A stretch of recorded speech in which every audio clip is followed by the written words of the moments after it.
श्री शिवाय नमः शुभम। जैसा कि आप सभी जानते हैं 29 मई 2026 शुक्रवार को पड़ रही है पुरुषोत्तम महीने की ज्येष्ठ शुक्ल पक्ष की त्रयोदशी तिथि। ये वो तिथि है जो पुरुषोत्तम मास में पड़ने वाली सबसे बड़ी तिथि है, क्योंकि ये शुक्रवार को पड़ रही है।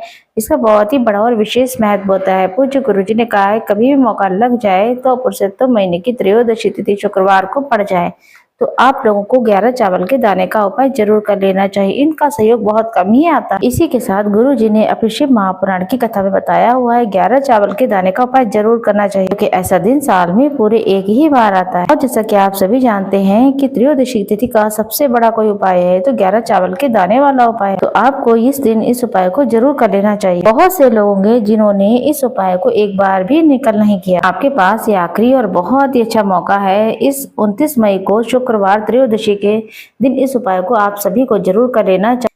पूरे महीने में एक बार भी आपने इस उपाय को नहीं किया फिर भी कोई दिक्कत की बात नहीं, लेकिन अब आपको इस उपाय को करने का बहुत अच्छा मौका है, इसलिए जरूर करें। ये उपाय पंडित जी ने अपनी शिव महापुराण की कथा में बताया हुआ है। इस उपाय को हम आपको बहुत अच्छी तरीके से बताएंगे।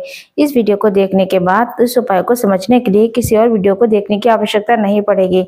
तो हम आप सभी को बता देना चाहते हैं ये पुरुषोत्तम महीने की शुक्ल पक्ष की देखिए पुरुषोत्तम महीने की शुक्रवार त्रयोदशी के दिन इतना खास होता है, इतना महत्वपूर्ण होता है। बड़े बड़े पूजा पाठ अनुष्ठान से मनोकामनाएं पूरी नहीं होती। वो पुरुषोत्तम महीने की शुक्रवार त्रयोदशी तिथि के दिन एक छोटे से उपाय कर लेने से मनोकामनाएं पूरी हो जाती हैं। बहुत से लोगों ने इस उपाय को किया है, उन्हें इसका फल भी प्राप्त हुआ है। आप लोग भी इस उपाय को करना चाहते हैं तो सुन लें, समझ लें, उसके बाद ही इस उपाय को करें। आपके घर में कोई भी दुख तकलीफ परेशानी चल रही है, आपको उसका कारण भी नहीं पता है कि भाई ये समस्या किस कारण से चल रही है। इसके पीछे कोई पितृदोष हो सकता है, कोई शनि दोष हो सकता है, मंगल दोष हो सकता है। यहाँ पर बस एक उपाय कर लीजिए। ऐसा उपाय है, इस उपाय को अगर विशेष दिन पर किया जाए तो हमें बहुत ही अच्छा रिस्पांस मिलता है, क्योंकि आप इस उपाय को आज बहुत ही और अच्छे और विशेष दिन पर कर रहे हैं। सबसे बड़ी बात है आपको ये जान लेना है कि इस उपाय को आप कब करना है, किस समय करना है और कैसे करना है। इस 11 चावल के दाने वाले उपाय को हमें शुक्रवार त्रयोदशी तिथि के दिन किस तरीके से करना है हम सब कुछ बताएंगे अपने इस वीडियो में। सबसे पहले इस बात को जान लेते हैं इस उपाय को करेगा कौन। घर में जो घर के बड़े लोग होते हैं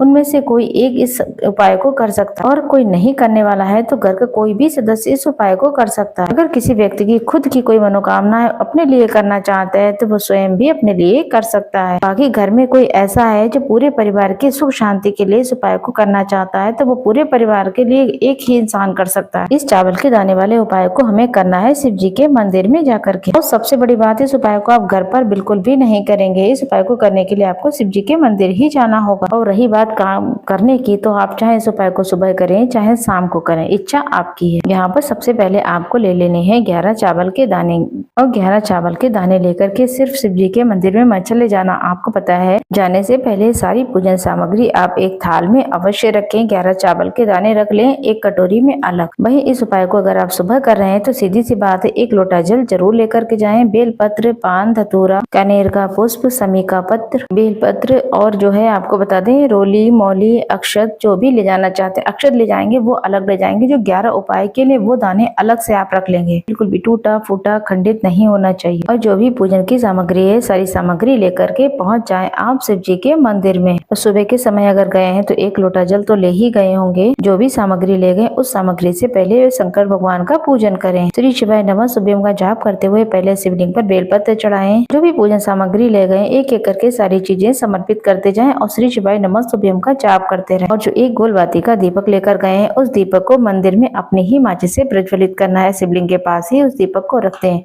उसके बाद इस उपाय को शुरू करना है। दीपक को पास में बिल्कुल मत रखिएगा, क्योंकि बहुत गर्मी पड़ रही है, शिव जी को आंच नहीं लगनी चाहिए। पूजा होने के बाद आप शिवलिंग के पास में ही कहीं बैठ जाइए और वो 11 चावल के दाने अपने सामने निकाल करके रख लें, क्योंकि अब यहाँ पर उपाय को करने की तैयारी कर लेनी है। जब इस तरीके से आप उपाय करेंगे, पूजन सामग्री पूरी समर्पित करने के बाद उसके बाद इस उपाय को करेंगे तो आपको बहुत अच्छा फल मिलेगा। जो 11 चावल के दाने हैं वो कटोरी अब अपने सामने रख लें। अब 11 चावल के दाने एक एक करके आपको शिवलिंग पर चढ़ाना है। और कहीं पर भी नहीं चढ़ाएंगे। आप दाने शिवलिंग के ऊपर ही चढ़ाने, बाद में चाहे वो दलाधारी पे गिरे, वहीं पर गिरे, कहीं पर गिरे, लेकिन चढ़ाएंगे आप शिवलिंग के ऊपर ही। पहला चावल का दाना उठाएंगे, श्री शिवाय नमः शुभ्यम बोलेंगे और शिवलिंग पे चढ़ा देंगे। इसी तरीके से दूसरा चावल का दाना उठाएंगे, शिवलिंग पे चढ़ाएंगे, मंत्र बोलेंगे, फिर तीसरा, चौथा, पांचवा, इसी तरीके से आपको 11 के 11 दाने चढ़ा देने और भगवान से प्रार्थना करनी है। और श्री शिवाय नमः शुभ्यम का कम से कम 21, 11, 51 जितनी आप कर सके उतने बार जाप जरूर करें। पूजा हो जाए, चावल चढ़ जाए, उसके बाद आप अपनी मनोकामना कहेंगे। भगवान से अपनी मनोकामना बोलने के बाद आप सीधे उठेंगे वहां से और अपने घर आ जाना है। बस यहाँ पर ये वाला उपाय कंप्लीट हो जाता है। जिस तरीके से छोटी छोटी बातों का ध्यान रखकर आप 11 चावल के दाने का उपाय कर लेते हैं, तो सोचिए आप बहुत जल्दी माला माल हो जाए।